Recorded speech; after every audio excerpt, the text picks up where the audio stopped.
All right, some technical difficulties, but here's Robert Ashford. This is lawyer Greg, also with you today on Periscope.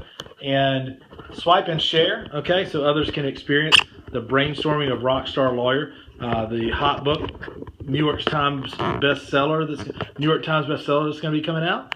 And Robert's helping me write that book. A little bit today.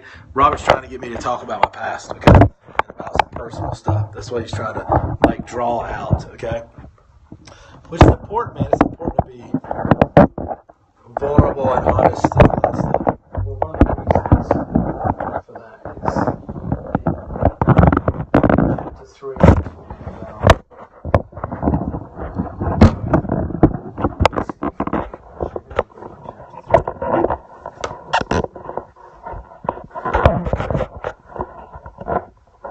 I'm so not having welcome that today. What are we talking about in chapter 3? Well, it's about omnipresence, Right. and it started off you stating, when I started working for other attorneys, I was trying to figure out how to make a name for myself when begging for scratch. Yeah, that's right. So Together a plan. you know, I really don't think I actually started working for attorneys, literally, and doing a good job until I was an attorney for over a year or so, okay? And, you know, I was in Wilmington, just trying to mess around and figure out what it meant to be an attorney, okay? Working for another guy that I went down there to work for, that didn't work out. It wasn't a good fit for me and another friend of mine that went down there to work, and it wasn't represented the way that it didn't turn out to be the way they represented it, okay? The firm represented it, so we quickly found that out. Yeah. And then went to work for myself down there, okay, for a while, all right? And then, you know, had a young family, and we wanted to move back where we felt like we had a little more security, okay? I was still a little insecure at that point in time in myself and the firm and everything. So I went to work for another attorney in Shelby, okay? And worked for an attorney in Shelby for several years. And you know, just really worked to, I guess, as a general practitioner to, I think, eat the scraps off his table, you know, Right. do the things that he wasn't doing, right, and put together a living. And all that was about literally me getting to a point where I wanted to take control, and I think that meant taking control of my own life and my own destiny. And I didn't realize that at first. You know, I had to mature a little bit, or realize, and you know, I'm still coming into that, and I think we all always are, is that we have, whether we work for somebody else or we work for ourselves, you know, we can determine how much we make, we can determine what our job is, and what our boundaries are, and what we want for ourselves, you know, and once I realized that, hey, you know, I want to do this on my own and start my own firm and do my own thing, then that's what I did. And I started working at it and making my own mistakes. And my tail was on the line, which is both refreshing and thrilling and also scary. But, you know, but I mean, it's living in that zone where you feel uncomfortable and where you're stretching. And I mean, that's where you grow. So I've grown enormously by doing that. That doesn't mean that I couldn't have gone to work for a bigger firm and done it within that firm, because I could have. Mm-hmm. I just felt like that there was a different path for me at that time. And I was in a little bit smaller town, you know, where and had a young family. So that was, I think, the right path for me. Right? Okay. And now to grow a larger firm and to duplicate that is what we're working on now. And to have satellite offices and duplicate that. Because I think having that kind of personal feedback about your Dude, beginnings. I made so many things like mistakes. that. I said I made so many mistakes starting out. Mistakes, though, it really shows you're not moving. With failing your way to the top. There's so many quotes about that. Yeah. About failing, and if you're not failing, then you're not trying hard enough. Kind I of think thing. because you never get to a point where you're out, you're taking any risk. Yeah, So you exactly. never You're grow. not out your comfort zone.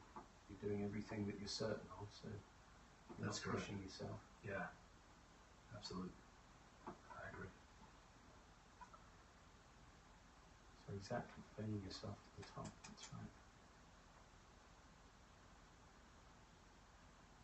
Just write that.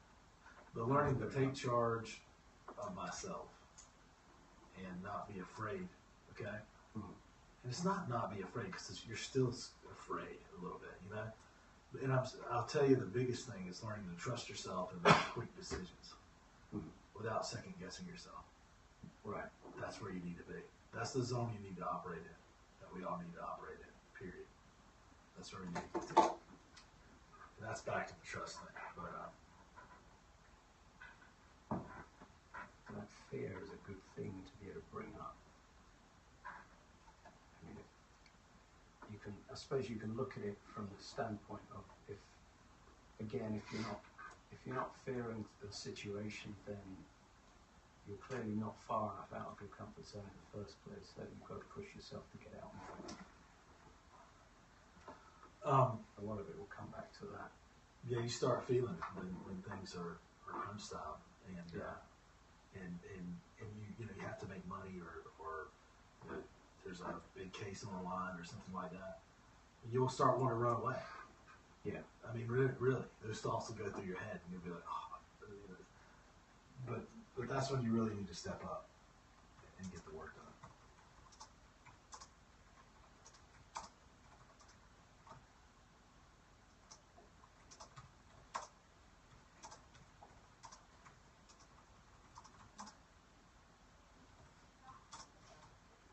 Yeah, I read a book quite a while ago called Fall of the Phantom Lord about a guy called Dan Osman, who's a climber, very, very well known, respected climber.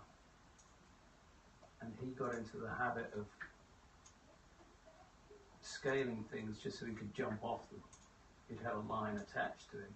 And he got to the point where if he wasn't absolutely petrified of what he was doing, then he basically wouldn't do it because it wasn't pushing himself far enough. He'd have to get to that level where he was so scared of climbing up further to jump off that he could hardly actually do it. But he actually killed himself eventually from the jump, but it went a bit too far. I get the point. I get the point. I mean, I think that's what drives like a Richard Branson or anybody else, you know? Yeah. I think that's where they're at. Branson's had huge failures. Yeah. Virgin Coke with the bottle called the Pammy. I don't know if you remember that at all, but it was called that because of Pamoritis, and the bottle was supposed to represent that figure. And that was a big bomb. Virgin Brides was another one. We actually dressed up as a bride, shaved off his beard. It didn't work. That bombed as well, but he still used it as a way of pushing himself forward. I mean, but who cares? You know what I'm saying? Yeah. Who cares? You know? Because you fail into something bigger. That's a good point, too. I mean, that's what we were talking about before. Yeah. Is really, you generally, you learn from those failures, and what happens is just a natural culling process where you get into a better situation. Right. Which is awesome. I just think so many of us think that these huge, mega, successful people have always been that way. They're all huge failures. They left school and they were successful. So here's the question: is how big of a failure can you be? You know what I'm saying? Yeah. Dude, don't be a little bitty failure. Like, be a kill yourself failure. That's a good one. Dude, you need to quote that guy, or you need to that needs to be an example, okay? We all need to be kill yourselves failures, okay? But here's the problem though, in the real world, right? Not climbing, but you're not going to fall and kill yourself. In a network of people and in business, you're not going to fall and kill yourself, Right. unless you do something that's totally unethical, which you're not going to do, right? Right. Yeah. You're going to fail your way, to the top. You're going to just get stronger from that failure. Yeah. As long as you decide to learn. And other people who can recognize what you're doing, because they've done it or they're doing it, I mean, they're going to be impressed by what you're doing. Well, that's the difference, isn't it, between someone who is super successful and everyone else. It's the difference that they get up after they've failed and carry on, whereas most people fail and quit, and that's it. I don't want to have anything to do with it anymore, and they give up. Yeah, I think you have to be a tough person to be successful at anything. I agree. I'm going to break away from this and I'll come back to it.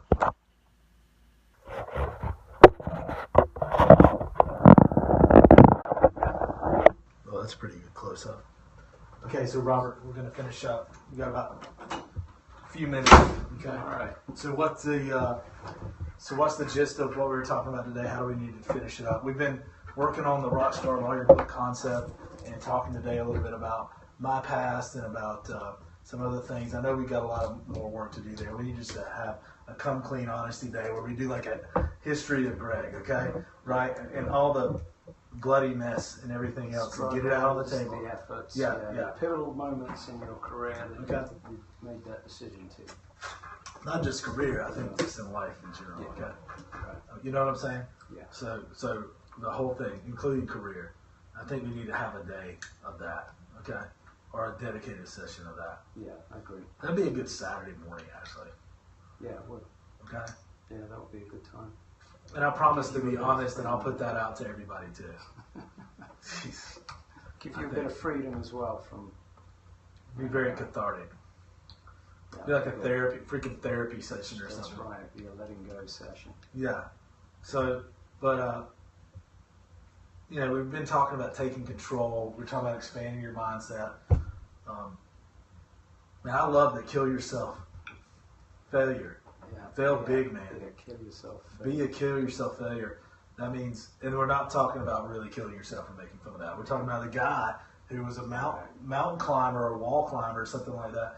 He would only climb structures that made him feel just really scared. And he ended up killing himself doing it. But he died doing what he loved. He died doing what he loved, yeah. And the point is, man, just fail big and take risks. Don't kill yourself. But in business, generally, you're not going to do that anyway, right? Unless you're stupid. Yeah. Well, You're not going to be stupid. I added that at the end of this, talking about, now I'm not suggesting flying to Syria or Iraq for a sightseeing tour to get uncomfortable or jumping out of a plane with only a bed sheet to hold you up. You know, I mean, there's So who's going to be that stupid? You're not going to be that get out of stupid. your comfort zone and stupid. You cannot fuck this up. No. That's the point. Be a kill yourself failure. You know why? And we have that in one of the chapters. Because you cannot fuck this up. Yeah. You're not stupid enough to jump out of a plane with nothing but a bed sheet. That's right. Or driving down the street with your eyes closed. That kind of. I know people who have done that. Yeah. Just to letting go. That was like when we were 18. That's the kind of. I've done stupid crap like that when I was 18, but I'm not 18 anymore. No. I'm going to take risks, but calculated risk. Right. And I'm going to be able to control my descent in the fall. Yeah. Right? Yeah. Exactly. Plus, unlike the mountain climber, gosh, I'm going to have a network of people who can catch me. Right. It's like that staggered failure success line, right? Mm-hmm. Like the stock market thing, you know? It keeps going up over time. There's momentary dips, you know? Yeah. But this that network, the higher you climb with your network. Have we talked about reaching up yet? To an extent. I mean, there is. It's really been mentioned in certain aspects. We really need to drill. Can you put a note in there to have us address reaching up? Yeah. There was a woman in Inc. magazine. I was going to grab my Inc. magazine, but I was looking for it. I don't see it. Okay. Here it is. Look at that. Oh, did I have it up? Her name is Stacy Vieira, co-founder of Admore. She had apparently there's a video up there on Inc. on scoring funding from Lions, like Richard Branson. Reach out to people you look up to. Email them, tweet them, Facebook them. Most of the time they don't say nothing. So you know what I did? I tweeted her. And she replied back and we were talking back and forth. Well, I was in New York in the Hilton, at the Midtown Hilton, talking back and forth. I did leave a voicemails. I called Trump International Hotel and asked for Trump, and they hung up on me the first time. I called the Plaza, and they said he's not here, okay, right now. That's where he lives, okay? But I told him I was tweeting him, telling him I was coming to New York. Apparently he was busy in Iowa doing something here, the last few days in the presidential election. But I thought maybe he wanted to break out and have lunch with me while we were up there, No, but yeah. You never know. I'm going to get back to him. You don't I'm going to try to do a lawyer life meeting with. That's a good point. Why aren't I doing interviews with ridiculously successful attorneys? Well, When I go up there in February, I'm going to line up 1 or 2 lawyer life interviews. and that could be stuff. That can be stuff with ammunition we can have for the next book. With ridiculously successful attorneys. Yeah. I need a couple in mind. In fact, you could call it that. The ridiculously successful attorneys. Interviews with The ridiculously successful attorneys. or something. Yeah, or people. Yeah, that's awesome. I'm going to do that. So I mean, this one page. If you hadn't got Ink magazine yet, subscribe. This one page has got the guy from Under Armour on the cover from this month's issue, February 2016. Look, man, page 10 is ridiculously just packed with information. The whole magazine's worth this page. And this one's 4 things to tell yourself when your going gets tough. This has happened before. Failure is the path to success, right? Failure to success. This won't matter nearly as much in 5 freaking years. I had a huge challenge on Friday. I went up to New York City. I was in the Hilton in Midtown, and my family's we're getting ready to go out. We're all excited, and I get this call, man, from work. Like the wheels have fallen off. Okay, with this one thing. So the team got around the conference table, on the phone, and I got on the phone. We got on the phone with several different parties, made a bunch of calls. It took all afternoon. We solved the problem, okay? And I was, at first, my heart skipped a beat, and I was like, wanted to jump off of the hill, okay? But I didn't. You know what I mean? And you know what I did? I had this with me, dude, and I'd already highlighted it. And I looked over, I'm like, dude, this won't matter that much in 5 years. And when you put it in that type of perspective, who gives a shit? You cannot fuck this up. You're going to fix this problem, right? That's like the jumping out or the climbing thing, okay? Like, dude, I've got so many safety nets. I've got a whole crew full of people I've hired to help me that are really intelligent, okay? I've got people I work with, in networks of people that will help me with anything, especially if I need a problem. And you know what? I don't call them every day and I'm like, oh my God, this happened. Can I help? Can you help? But I could if I ever needed to. So I'm saving those calls. Maybe I will one day, But I just don't think there's a way to really fuck it up or fail. And if you do, get back up, dust yourself off, and move forward. That's right. And I live according to my values. So who cares? As long as you're living according to your ethical values and beliefs, and you're doing it right, you're not going to screw it up. So I just thought that this whole page was just really, really packed with stuff. And this one I can't say enough about. I need Bob Crumley is going to come to my office in the next couple of weeks and tour it. The founder of Crumley Roberts, or it used to be Crumley Law Firm. It's a big one. It's the largest PI firm in North and South Carolina. One of the largest firms. Is he the one you were going to meet before? Yeah, but he had to go out of town. Okay, Right. So he's going to come in, tour the office, and then eat lunch with me. All right, we're going to talk about scaling. I've gotten, how many referrals I've gotten from their firm over the last few weeks? Probably 6 or 7, all over the state.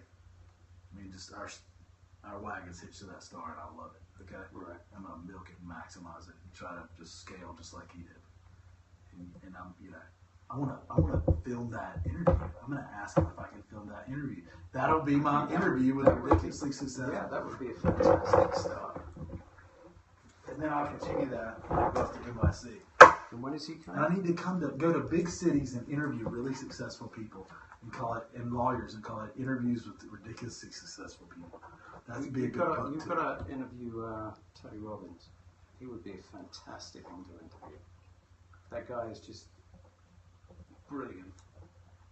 Yeah, and have you watched his TED Talk? Yes. It's one of the best I've ever seen. And he's just This was the one he was just doing for 17 minutes or so. Is that right? Yes. It was one of the. He's like got on speeches jeans being- and yeah. and It was, I saw that this morning actually. It is unreal. Absolutely unreal. So number 1 is Bob Crumley.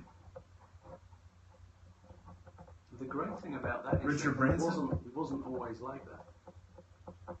Yeah, Branson. No. Richard Branson. One of his methods was he would make himself go out and present to people like 2 people a day.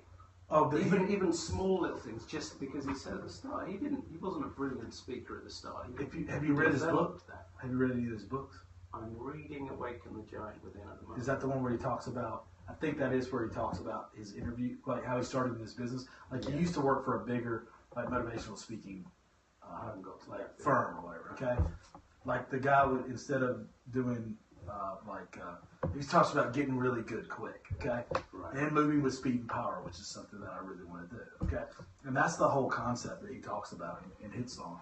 Is while other people would make like one speaking engagement a week, they would try to schedule that. That was like their goal. That's So right. I'm going to get maybe a couple a month, okay? But he was doing like 2 or 3 a day, okay? right, yeah. So in one freaking month, he got frequent. That's where I'll talk about getting The frequent. experience was just If I talk about getting phenomenal. frequent, that's exactly what I'm talking about. Yeah. Is in 1 month, he got as much experience as most of those guys got in a year, you know, or more, okay? So he got ridiculously good by just repetitive action. Yeah. Thinking and planning what happens. I love that idea too. Employing people who just think big and plan with you. That's kind of what we do. Anyway, I'm gonna wrap it up. Just a few of the nuggets. Okay, look for soon. Look for interviews with ridiculously successful people. Okay. I guess I'm gonna have to snag Donald Trump and Tony Robbins too. I think so. Yeah, unless you're scared, Tony. All right. So I'm coming for you, Tony. All right. I'm gonna bag the elephant. Where's that come from? Bag the elephant. You ever watch Wall Street? No idea. It says, "Is this real life?" Big Orange Nasty. Yo, Big Nasty. What you doing? Yes, this is real life. Peace and love.